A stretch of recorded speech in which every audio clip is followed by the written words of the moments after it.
तिनके बह रहे थे। एक उसकी धारा को रोकने के प्रयास में उससे जूझ रहा था और दूसरा बड़े अहोभाव से भरकर कि नदी सागर तक की यात्रा में निकली है, चलो मैं भी इसके साथ कुछ सहभागी बन जाऊं, बहा जा रहा था। थोड़ी देर बाद नदी में लहर का एक वेग उठा और नदी से जूझने वाला तिनका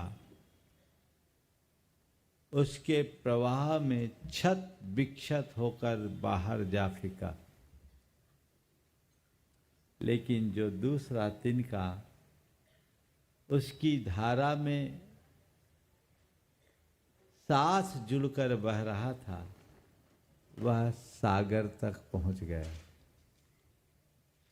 हमारा जीवन भी ऐसे ही तिनके की भांति है। दो तरह के लोग हैं जो अपने तरीके से अपना जीवन जीते हैं। कुछ लोग हैं जो समय की धार से जूझते हैं और कुछ लोग हैं जो समय की धार में बहते हैं। समय की धार से जूझने वाले लोग छत विक्षत हो जाते हैं और समय की धार के साथ बहने वाले लोग अहोभाव से भरकर जीवन का रस लेते हैं। हमें तय करना है कि हमें जीवन कैसे जीना है। जो तुम्हारे जीवन में है उसे स्वीकार करके जीना चाहते हो या उसका प्रतिकार करके? बोलो। स्वीकार करके? कहते रहे स्वीकार करके, पर अभी तक जीवन में जो है वो पूरी तरह स्वीकार है? हर व्यक्ति के अंदर उतरेंगे तो ये पाएंगे कि वह अपने जीवन की वर्तमान व्यवस्था से संतुष्ट नहीं है। असंतुष्टि आकुलता का कारण है। ऐसा क्यों हो गया, वैसा क्यों हो गया, ये क्यों नहीं हुआ, वो क्यों नहीं हुआ, यही चलता है ना। उसको इतना क्यों, मुझे क्यों नहीं, ये मन में आता है। इससे क्या मिलता है? इससे क्या मिलता है? आकुलता, इसके अलावा और कुछ नहीं।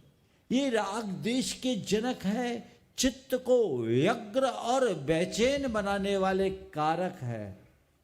हासिल कुछ भी नहीं होता, खोता सब कुछ है। संत कहते हैं सहज भाव से जीने के आदी और अभ्यासी बनो। जो हो रहा है उसे जानो और देखो, उसका रस लो, उसका आनंद लो। जीवन में ऐसी आध्यात्मिकता की प्रतिष्ठा करो कि चाहे जो कुछ भी हो मन विचलित ना हो। हम लोग मेरी भावना में दो पंक्तियां पढ़ते हैं। होकर सुख में मग्न न फूलूं, दुख में कभी न घबराऊं, इष्ट वियोग अनिष्ट योग में सहनशीलता दिखलाऊं। बस इन्हीं दो पंक्तियों के अर्थ को चरितार्थ करने का नाम ही तो धर्म है। बहुत बड़ा पुरुषार्थ है। क्या हम ऐसा कर पाते हैं? क्यों नहीं कर पाते? ऐसा केवल इसलिए नहीं कर पाते क्योंकि हमारे अंदर वैसी दृष्टि ही प्रकट नहीं हुई। सही दृष्टि को उद्घाटित कीजिए।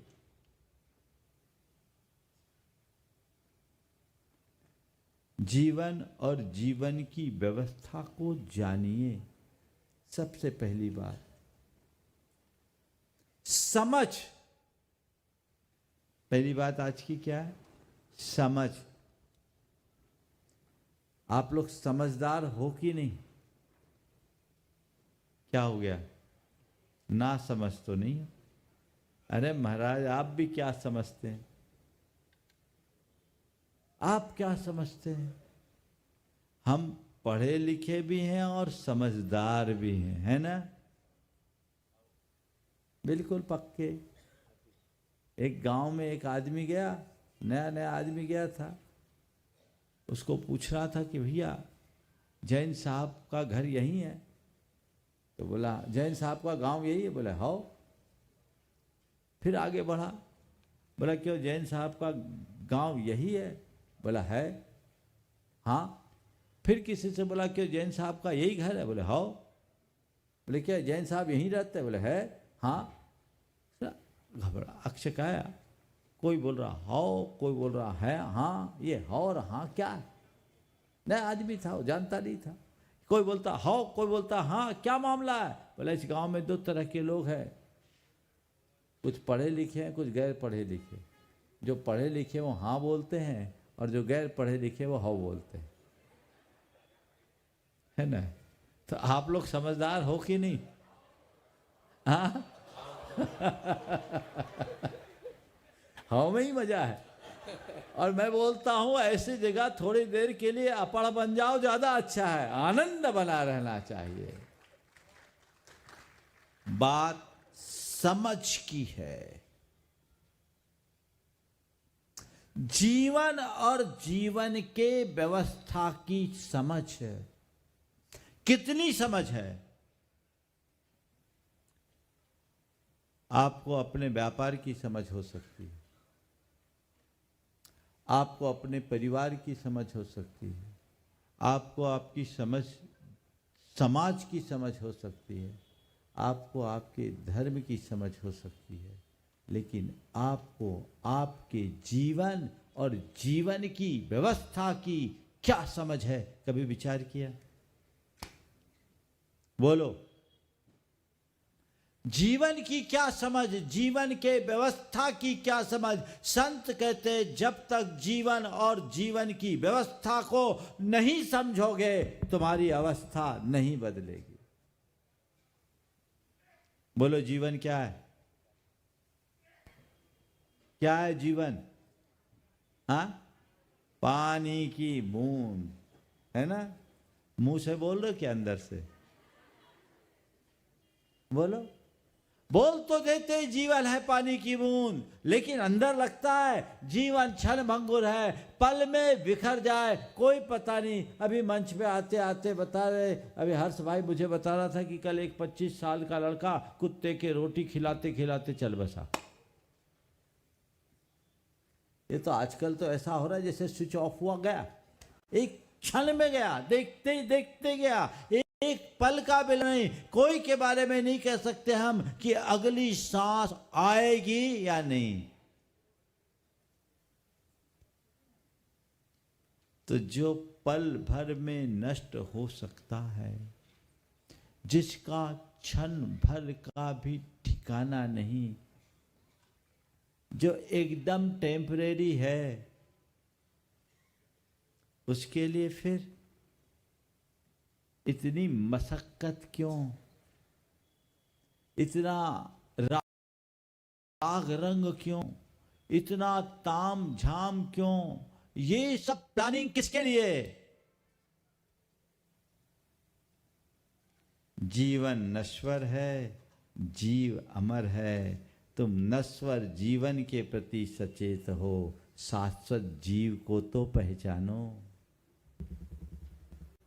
नश्वर जीवन के प्रति तुम सचेष्ट रहते हो, शाश्वत जीव को पहचानने की कोशिश करो। अगर तुम्हारी दृष्टि जीव के प्रति केंद्रित होगी तो जीवन का व्यामोह खत्म हो जाएगा, और जिस दिन जीवन का व्यामोह मिटेगा जीने का तरीका बदल जाएगा। दृष्टिकोण वो होना चाहिए। जीवन नश्वर है और जीवन की व्यवस्था, बोलो, जीवन की व्यवस्था किसके हाथ में है? तुम्हारे हाथ में है। तुम्हारे हाथ में क्या है? एक श्वास पर भी तुम्हारा नियंत्रण नहीं है।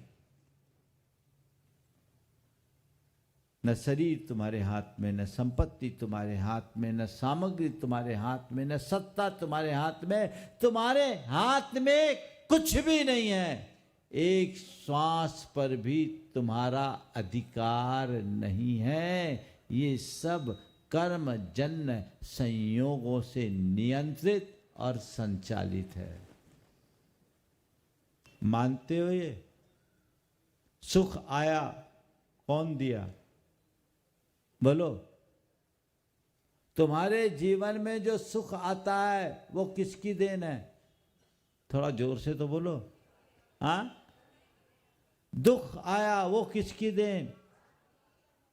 सुख भी कर्म की देन, दुख भी कर्म की देन, अनुकूल भी कर्म की देन, प्रतिकूल भी कर्म की देन। कर्म चाहे जब तक मेरे लिए सब अनुकूलता है, और कर्म जब तक चाहे अगर कर्म क्षण भर में तो हमारी सारी अनुकूलताओं को वापस ले सकता है, उसकी जगह प्रतिकूलताएं आ सकती है। इन पर मेरा अपना कोई नियंत्रण नहीं है क्या? बोलो। है इस धरती पर कोई भी ऐसा जीव जो कहे पूरा कर्म मेरी मुट्ठी में? कह तो देते हो आजकल, कर लो दुनिया मुट्ठी में। दुनिया को मुट्ठी में भले कर लो, लेकिन कर्मों को कोई मुट्ठी में नहीं कर सकता, क्योंकि सारा संसार कर्म की मुट्ठी में है। उसने पहले ही तुम्हें मुट्ठी में जकड़ रखा है। उस मुट्ठी से बाहर निकलने का प्रयत्न ही तो मोक्ष पुरुषार्थ है। और क्या है? सब कर्म के द्वारा नियंत्रित है, कर्म के द्वारा संचालित है। ये तुम्हें मालूम है या नहीं? इस सिस्टम को समझ लो। मेरे चाहने से कुछ नहीं होता, वही होता है जो कर्मों का योग होता है। इस व्यवस्था को समझने वाला पल भर भी विचलित नहीं होता। मैना सुंदरी को यही श्रद्धांत था ना, ये समझ थी, जो मेरे कर्म का संयोग होगा सो होगा। और वो जानती थी कि ये संयोग भी ऊपरी आत्मा में तो न कुछ आना है न जाना है, वहां कुछ भी परिवर्तन नहीं। वो शाश्वत ध्रुव तत्व है, उसमें कोई फेरफार नहीं है। और बाहर जो संयोग बता है सो बता है। मेरे लिए मेरा पति यदि कोढ़ी है तो वही मेरे लिए कामदेव है, क्योंकि कोढ़ी भी पति भी परमेश्वर है। ये हमारी संस्कृति का आदर्श है। और मेरे कर्म का योग यदि है तो मैं इसे स्वीकार करती हूँ। आज कोढ़ी है, कल कंचन वर्णी भी बन सकता है, और आज का कंचन वर्णी कल कोढ़ी भी हो सकता है। ये संसार की वास्तविकता है। अब मैं इसे समझती हूँ, इसलिए मेरे लिए कोई फर्क नहीं। तुम्हारे लिए कोढ़ी हो सकता है। मैना सुंदरी के लिए क्या था? श्रीपाल कोढ़ी थे कि उनका पति, और उसने अपने इसी श्रद्धान के बल पर उसे स्वीकारा, और बाद में कोढ़ी को भी कंचनवर्णी कामदेव के रूप में परिणत कर दिया। ये तो खेल है। समझ अगर होगा, जीवन के व्यवस्था की सही समझ हो जाए तो इष्ट के वियोग में, अनिष्ट के योग में, अनुकूलता और प्रतिकूलता में हर्ष विषाद कभी नहीं होगा। सारी आकुलता खत्म, सारी हाय हाय समाप्त, तुम्हारा सारा प्रलाप मिट जाएगा, तुम्हारा विलाप मिट जाएगा। अभी तो पल पल में ऐसा वैसा ऐसा वैसा, ये सब क्या है? इस व्यवस्था को समझिए। अभी आप लोग जमीन में बैठे बैठे, साधारण सी फर्श है, सुख से बैठे कि नहीं? बोलो, हाँ? सुख से बैठे? इसका मतलब जमीन में बैठने में सुख मिलता है? हाँ, मिलता है? बोलो। तो घर से सोफा हटा देना। क्या हो गया? बोलो। यहां तुम जमीन में बैठे हो, बड़े मजे से बैठे हो, तुम्हें अच्छा लग रहा है, कोई फर्क नहीं पड़ रहा है। और मान लो तुम किसी के घर गए और वहां वो तुम्हें चटाई पे बिठाए, बैठ जाओगे? बैठ जाओगे, बशर्ते वो खुद भी चटाई पे बैठा हो। वो बैठा चटाई पे बैठा है, भाई वो बैठा है चटाई पे, मैं भी बैठूंगा चटाई पे। लेकिन सामने वाला तो सोफा पे बैठा हो और तुम्हारे लिए मखमली कालीन भी नीचे बिठाया हो और कहे कि बैठिए, तो बैठोगे क्या? क्या हो गया? यहां सामान सी चटाई पे तुम मजे में बैठे हो, वहां मखमली कालीन भी तुम्हें पसंद नहीं आ रही, क्यों?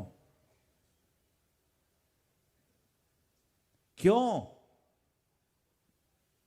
इसलिए क्योंकि आपने इस बात को अच्छे से समझ लिया कि महाराज के प्रवचन में आया हूँ, धर्म सभा है, धर्म सभा का यही सिस्टम है, चटाई पर बैठना, जमीन पर बैठना, सो बैठा हूँ। यदि कुर्सी पर बैठना भी है तो पीछे बैठना पड़ता है, ये यहाँ का सिस्टम है। कुछ लोग सिस्टम तोड़ के आगे आ जाते हैं। सिस्टम में रहोगे तो आनंद में रहोगे, समझ गए? तो जमीन, बात बात में बात भी तो मुझे करनी पड़ती है। तो आप जमीन में आनंद से बैठे हैं क्योंकि ये यहां का सिस्टम है। आप इसे समझते हैं, जब समझ लेते हैं तो स्वीकारता भी आ जाती है, आनंद आता है, कोई फर्क नहीं। जीवन में अच्छा घटा तो ये सिस्टम है, बुरा हुआ तो सिस्टम है, ये सब पार्ट ऑफ लाइफ है और इसमें स्थिरता बनाए रखना आर्ट ऑफ लाइफ है। यही आर्ट है, स्थिरता बनाओ, समझो। समझदार कौन? कबीर से किसी ने पूछा कि समझदार की परिभाषा बता दो। कबीर जी ने कहा, समझा समझा एक है, अनसमझा सब एक। समझा कर्म का उदय है, मामला ठीक हो गया। समझ को विकसित कीजिए, समझ को अपने साथ लेकर चलिए, ये बात अपने हृदय में गहराई में बिठा दीजिए। संसार के जितने भी संयोग हैं वे सब कर्म परवश है, कर्माधीन है, कर्मायत्त है, क्षण भंगुर है, नष्ट हो जाने वाले हैं, दुख से मिश्रित है, पाप के बीज है। कर्म परवशै शांते दुःखै रंतरितोदये, पाप बीजे सुखे नास्था, श्रद्धाना कांक्षना स्मृता। याद तो आप लोगों को सब है, पर जब मौका आता है तो सब भूल जाते हैं, है ना? वही समझ अपने भीतर विकसित करनी चाहिए। मेरे संपर्क में एक सज्जन, देखिए जिनके अंदर ये समझ होती है उनके जीवन की दिशा क्या होती है। एक सज्जन जो नियमित प्रवचन सुनते हैं, उनके बेटे ने व्यापार में बड़ा नुकसान कर दिया, बड़ा नुकसान, 85 लाख रुपए का नुकसान। उसके बाद उनने 15 लाख की बोली ले ली। 85 लाख का नुकसान हुआ, 15 लाख की बोली ले ली। उनके मित्र ने कहा कल 85 लाख का नुकसान हुआ, आज तुम 15 लाख की बोली ले ली। बोले अरे भाई यही सोचो, राउंड फिगर है, राउंड फिगर समझ लो। 85 लाख का नुकसान हुआ, एक का भी तो हो सकता था, उससे ज्यादा का भी हो सकता था। जब मैं 85 का नुकसान झेल सकता हूं तो 15 का दान क्यों न स्वीकार करूं? ये तो संयोग है।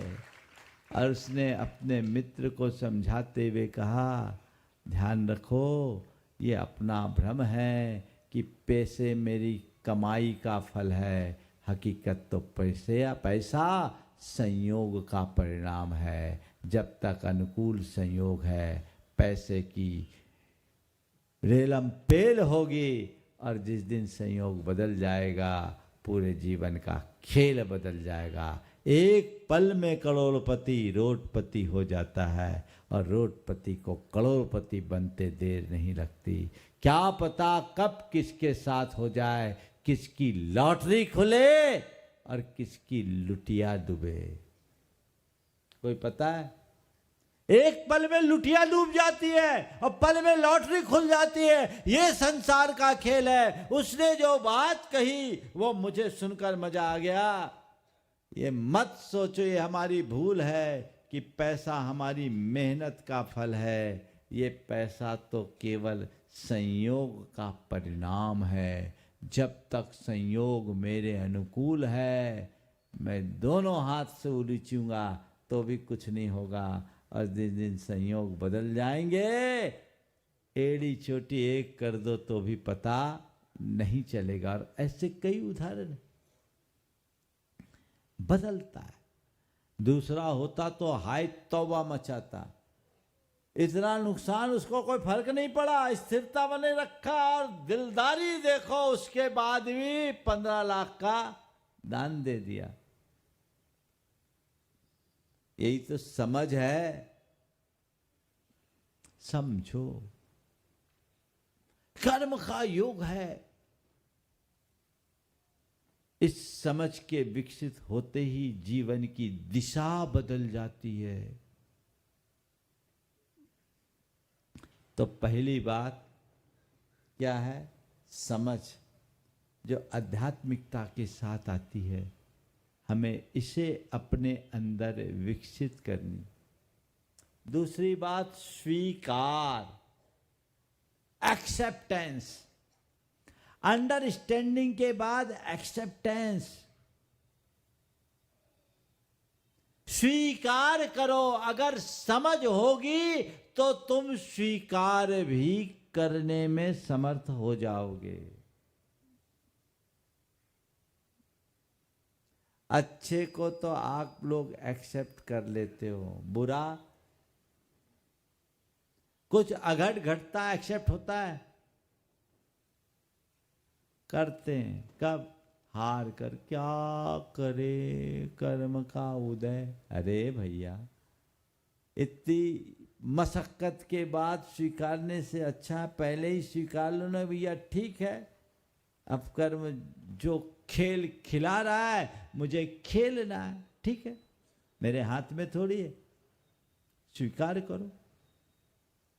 महाराज फिर क्या अपनी तरफ से कुछ भी उद्यम ना करें? ध्यान रखो, प्रयत्न करो, लेकिन जब देखने लगे, जब तक चीज़ों पर तुम्हें तुम्हारा नियंत्रण दिखे तुम पूरी कोशिश करो, और जब चीज़ें नियंत्रण से बाहर होने लगे उसके आगे समर्पित हो जाओ, अपने आप को सरेंडर कर दो, स्वीकार कर लो यही मेरे भाग्य में है, यही मेरे नसीब में है। किंचित भी आकुलता नहीं होगी, पल भर को भी परेशान नहीं हो सकोगे। स्वीकार, सुख को भी स्वीकार करो, दुख को भी स्वीकार करो, अनुकूल को भी स्वीकार करो, प्रतिकूल को भी स्वीकार करो, संयोग को भी स्वीकार करो, वियोग को भी स्वीकार करो। मान हो तो स्वीकार और अपमान हो तो स्वीकार। है ऐसी क्षमता, और जिसके अंदर ऐसी क्षमता हो वो कोई सामान्य व्यक्ति कहलाएगा क्या? वो साधारण नहीं, असाधारण। असाधारण। और अपने इसी क्षमता के बल पर वो अपने जीवन को बहुत आगे बढ़ा लेता। मेरे संपर्क में एक व्यक्ति है, उसकी धर्मपत्नी महाविचित्र, बल्कि एक प्रकार से अर्ध विक्षिप्त कहो तो भी कोई बुरा नहीं। पति पूरा धर्मात्मा, विशुद्ध धर्मात्मा, और पत्नी घोर अधर्मी, सकीली, और पति को बात बात में परेशान करने वाली। एक दो बार तो थाना भी चले गए। पूरे गांव के लोग उसको देखकर उस पर तरस खाते कि ये आदमी कितना दुखी है, इसकी पत्नी कैसी है। एक दो लोगों ने उसे सलाह दिया कि भैया इससे अच्छा तो डाइवोर्स ले लो। बोले डाइवोर्स तो हमारे धर्म में लिखा नहीं। वैराग्य जरूर आता है, पर दो दो बेटियां हैं, जब तक इनको संभाल न लूँ वैराग्य कैसे लूँ। और मैं सोचता हूँ मैं अगर वैराग्य ले भी लूँ, साधु बन भी जाऊँ, तो ये तो लावारिस हो जाएगी, इसका क्या होगा। मेरी परिणति ने मेरा इससे विवाह कराया है, तो मुझे ये अब स्वीकार है, और मैं इसे एक समस्या के रूप में नहीं देखता। इसके व्यवहार को सहना अपनी तपस्या मानता हूँ और अपने जीवन को आगे बढ़ाता हूँ। समस्या को तपस्या बनाया जा सकता है यदि स्वीकारता हो। आज भी वो व्यक्ति मल्टीनेशनल कंपनी में काम, पति बदल दिया, उसने स्वीकार किया ना, इस स्वीकार को पराक्रमी बना दिया। अबला होने के बाद भी सबल हो गई। देखो पेट में तद्भव मोक्षगामी हनुमान आया हुआ है, कितना पुण्यशाली जीव। लेकिन ये संसार की विचित्रता कैसी है, उस पुण्यशाली जीव के आने से ही उसके लिए आफत आ गई। पति के घर से बाहर निकाल दिया गया, पिता के दरवाजे पहुंची, पिता का दरवाजा भी उसके लिए बंद हो गया। ये कर्म का खेल है। आप लोग गीत गाते हो, मित्र हरि बन जाते जगत में अशुभ कर्म के आने से। आप लोग बोलते हो, पल में खेल बदल जाता। अब क्या की, रोई गाई, आरजू मिन्नत की, डिप्रेशन के शिकार हो गई, सुसाइड का अटेम्प्ट किया, क्या किया। अंजना समझ गई सारी करामात कर्म की है, ये खेल कर्म खिला रहा है। ठीक है, कर्म यही चाहता है तो मैं इसे स्वीकार करती हूं। अरे कर्म ले चल, तू जहां ले चलना चाहता है। मैं निर्दोष हूं और मुझे पता है जब तक मेरी आयु है और मेरे पेट में रहने वाले जीव की आयु है, तब तक मुझे कोई हिला नहीं सकता, और आयु पूरी होने के बाद कोई जिला नहीं सकता। और जाएगा तो ये तन जाएगा, मेरी चेतन, मेरे चेतन का तो बाल बांका भी नहीं हो सकता। चलो, इसी समझ और स्वीकार भाव के कारण उसके अंदर असाधारण पराक्रम प्रकट हुआ। कल्पना कर सकते हो कि कोई राजकुमारी अबला, गर्भवती अबला, एकाकी वन कांतार में जाने के लिए उद्यत हो जाए, और वो भी रोते धोते नहीं, सहज भाव से। बोलो, तुम्हारे लिए वन कांतार की बात तो जाने दो, तुम्हारे घर से अलग किसी दूसरे फ्लैट में जाने को कह दिया जाए तो तुम बिल्कुल परेशान हो जाओगे। होगा कि नहीं? अंजना गई, आप सबको पता है कितने बेआवान जंगल में गई और रही, पूरा 9 महीना निकाला और वहीं उसने प्रसूति की। किसके दम पर? समझ और स्वीकार भाव के दम पर। स्वीकार करो, अपने आप को सीखो।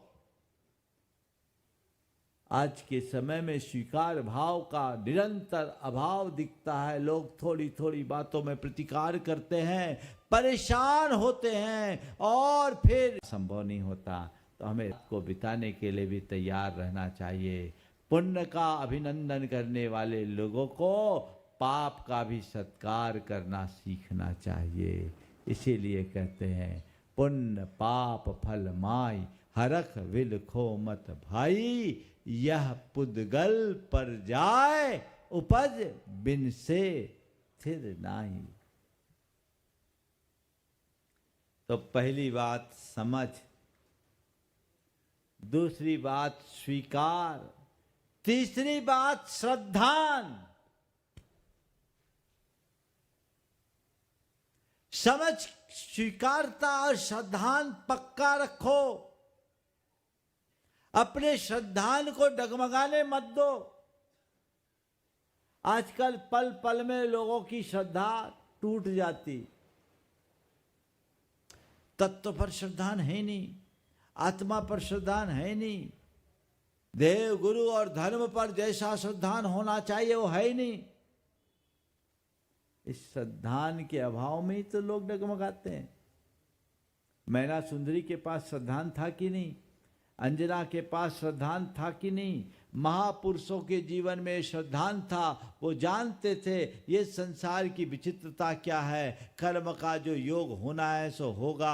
आत्मा तो शाश्वत तत्व है, बाकी सब पर संयोग है। आज है कल रहे न रहे, ये संयोग बनते बदलते रहते हैं। इनमें मेरा कोई नियंत्रण नहीं है। मुझे तो उस वस्तु स्वरूप का श्रद्धानी बनना है और अनुकूल प्रतिकूल संयोगों में अपनी समता को बनाए रखना है। इतनी बात तो जगानी है। श्रद्धा यदि पक्की हो तो कोई आपको हिला नहीं सकता, कोई भी हिला नहीं सकता। जो है वो सब ठीक होगा, और जो है ठीक होगा नहीं, सब ठीक है। आप लोग देखिए, अपनी श्रद्धान की दुर्बलता के कारण 2 तरह की मूर्ताएं ले लेते हो। एक उपासनागत मूर्ता के शिकार बनते हो और दूसरा आध्यात्मिक मूर्ता के भी शिकार बन जाते हो। उपासनागत मूर्ता में क्या होता है? श्रद्धान की दुर्बलता के कारण थोड़ा सा कोई प्रतिकूल संयोग होता है, परेशान होते हो और 70 मड़िया पूजना शुरू कर देते हो, है ना? 70 मड़िया पूछते हो, आज यहां कल वहां, ढेर तरह के टोने टोटके और आडंबरबाजियों में उलझ जाते हो, अंधविश्वास की शिकार बनते हो और सब तरह से बर्बाद होते हो। आज से लगभग 25 साल पहले की बात है। आपके इंदौर नगर का एक परिवार था जो ऐसी अंधविश्वास का शिकार बना, एक तांत्रिक के झमेले में पड़ा था। वो जैसा जैसा बोलता गया वो वैसा वैसा करते गए। ऐसा सम्मोहित था कि कुछ पूछो नहीं। जीवन में कुछ न कुछ तो उलटफेर लगता ही रहता। चक्रवर्तियों के जीवन में भी सदैव एक रूपता नहीं रहती, उनको भी पापोदय का सामना करना पड़ता है। सनत कुमार सगर चक्रवर्ती को अपने 60,000 पुत्रों के मौत का समाचार सुनना पड़ा। भरत चक्रवर्ती को अपने हार का सामना करना पड़ा। और अनंगसरा के पिता कौन थे? चक्रवर्ती थे ना, वो भी, क्या नाम था उनका? अनंगसरा के पिता, जिन्हें अपनी पुत्री का अपहरण देखना पड़ा। नारायण श्री कृष्ण को अपने पुत्र के अपहरण का सामना करना पड़ा। उन्हें कंस के प्रकोप को जन्म के समय से ही झेलना पड़ा, क्या क्या नहीं करना पड़ा। जन्म के पहले से ही उनके सामने संकटों का सामना करना पड़ा। ये चीजें तो होती है, इस तरह के संयोग वियोग बने रहते हैं। कर्म का खेल है, कर्म खेल खिलाता है। जिनका श्रद्धान पक्का होता है वो उसका सामना करते हैं, और जिनका श्रद्धान कमज़ोर होता है, अब मेरे ऊपर विपत्ति आ गई, अब मेरे ऊपर बीमारी आ गई, अब मेरे साथ ये विषमता आ गई, ये मेरे लिए ये वियोग हो गया, अब क्या करे, ये कैसे रुके, इसे कैसे ठीक करे। चलो इसको पूजो, उसको पूजो, इसके पास जाओ, उसके पास जाओ, इस टोना टोटका के चक्कर में लगो, इस फकीर के पास जाओ, इस बाबा के पास जाओ, इस गुनिया के पास जाओ, इस ओझा के पास जाओ। यही तो करते हो तुम लोग। होता क्या है, सब गड़बड़। वो परिवार ऐसे एक तांत्रिक के चक्कर में फंसा था, वो जो बोलता गया करता गया। स्थिति ये बनी कि उसने उनको पूरी तरह से एक्सप्लॉइट कर रहा था, अंदर अंदर इनको पता नहीं था। व्यापार में एकदम से घाटा हुआ, रातों रात उनको इंदौर छोड़कर भागना पड़ा। अच्छा खासा परिवार था, रातों रात भागा। मेरे पास आए, अपनी पूरी व्यथा कथा सुनाई। हमने कहा भैया तुम गलत ट्रैक पे चले गए, परिणाम तो ये निकला है। अब घबराने की बात नहीं। आत्महत्या करना चाहता था, हम बोले आत्महत्या मत करो, अब तो ठीक है, जो है इसका सामना करो। एक चैप्टर क्लोज हुआ, अब फिर से नहीं गिनने का संकल्प करो। मन में भाव रखो, जितने लेनदार हैं उनसे कहो भाई मेरी स्थिति ऐसी है, अब मेरे पास कुछ बचा नहीं, बचने के लिए केवल जान है, वो भी अगर तुम लोग बख्शोगे तो बचेगी, नहीं चाहोगे तो जान भी चले जाएगी। मैं जिंदा रहूंगा तो तुम्हारा पाई पाई चुकाने का प्रयास करूंगा, अब मुझे ही मार डालोगे तो फिर बचेगा क्या। सामना करो, घबराओ मत, नए सिरे से काम करो। और मैंने उनसे कहा अभी कर्म का उल्टा चक्र चल रहा है, कुछ मत करो, पाप अशुभ को शुभ में बिताओ, भगवान की भक्ति करो, नमोकार की आराधना करो, धीरे धीरे समय बदलेगा, जीवन पलट जाएगा। वे लोग अलग अलग अपने अपने रिश्तेदारों के यहाँ गए और फिर सौभाग्योदय आया। आज सब परिवार वापस स्थिर हो गए और अच्छे से चल रहे हैं। उनमें से एक परिवार तो गुरायतन का ट्रस्टी भी बन गया। सब कुछ खो के पा गया, सही वक्त पर सही जगह आ गया तो बच गया, नहीं तो लुट तो गया ही था। तुम लोगों का श्रद्धान बड़ा कमजोर है। और कुछ लोगों की ये दलील होती कि बीतराग भगवान तो कुछ देते नहीं, अपने महाराज तो कुछ झाड़ फूक करते नहीं, चलो जहाँ कर ले। अरे भगवान, बीतराग भगवान देते नहीं ये बात छोड़ो, बीतराग भगवान दे भी नहीं सकते। और ये बात बताओ, ऐसी कौन शक्तिमान तत्व इस धरती पर जो काम भगवान न कर सके वो करे? क्या भगवान से बड़े शक्तिशाली है वो? जो चीजें तुम्हें बीतराग भगवान से नहीं मिल सकती वो संसार में कहीं नहीं मिल सकती। अगर कोई दूसरा दे सकता था तो बीतराग भगवान भी दे सकते थे। कोई दे सकता है, ये श्रद्धान ही तुम्हारी कमजोरी है। कोई दे नहीं सकता और कोई ले नहीं सकता, ये तो संयोग है, इसे स्वीकार करो। अपनी कर्म की परिणति को बदलो। कर्म का जैसा खेल है, कर्म वैसा खेल खिलाते रहता है। उस खेल को जो समझ लेता है, जिसका श्रद्धान पक्का होता है, वो चाहे जिसकी उपासना में कभी नहीं उलझता, कुछ भी होता है तो बस बीतराग प्रभु परमात्मा की शरण में आता है, देव शास्त्र गुरु की शरण में आता है और अपना जीवन बदल देता है। आप मैना सुंदरी को देखो, संकट बहुत बड़ा था पर क्या कहीं गई? कहीं नहीं गई। अरहंत परमात्मा की शरण में आई। आप लोग भजन गाते हैं, क्या कही, क्या उद्गार थे मैना सुंदरी के। अरहंत देव स्वामी शरण तेरी आई, दुखों से हूं व्याकुल, कर्म की सताई। यही गाया ना। तो ये क्या है? श्रद्धान पक्का रखो, कुछ भी हो जाए घबराना मत, समझ रखो सब ठीक होगा। और बिगड़ेगा भी तो ये ऊपर का चोला बिगड़ेगा, भीतर कुछ बिगड़ने वाला नहीं है, भीतर कुछ बदलने वाला नहीं। ये शाश्वत तत्व है। ये श्रद्धान गहराना चाहिए। है अपने पास श्रद्धान?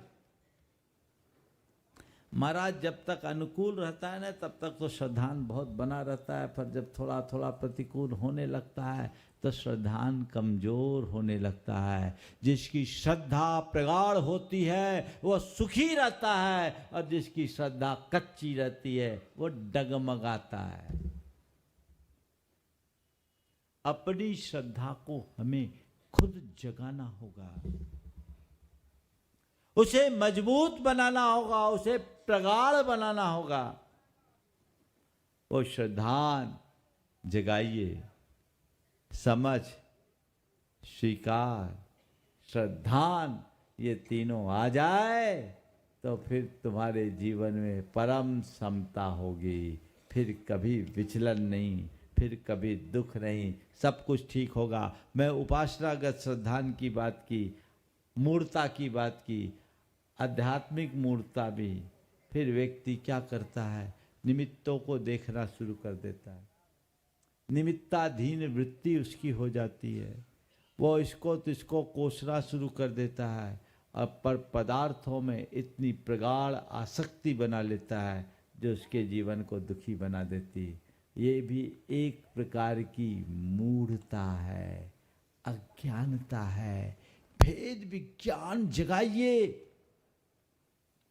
सच्चा श्रद्धान उत्पन्न होगा, मैं और मेरे का बोध हो जाएगा, अनुकूल प्रतिकूल संयोग खत्म हो जाएंगे। फिर पर पदार्थों के प्रति ममत्व और आसक्ति छीन होगी, आकुलता खत्म हो जाएगी। और ऐसी आकुलता के समाप्त होने पर ही जीवन में परम समता आएगी। एक समता जो बीतरागी मुनियों के जीवन में होती है, जो पूरी तरह मोह और क्षोभ से रहित परिणति होती है, आत्मा में स्थिरता रूप समता होती है। लेकिन मैं आपसे कहता हूँ वैसी क्षमता व्यवहारिक जीवन में संभव नहीं है, लेकिन संयोग वियोग में स्थिरता तो रखी जा सकती है, सुख दुख में स्थिरता तो रखी जा सकती है।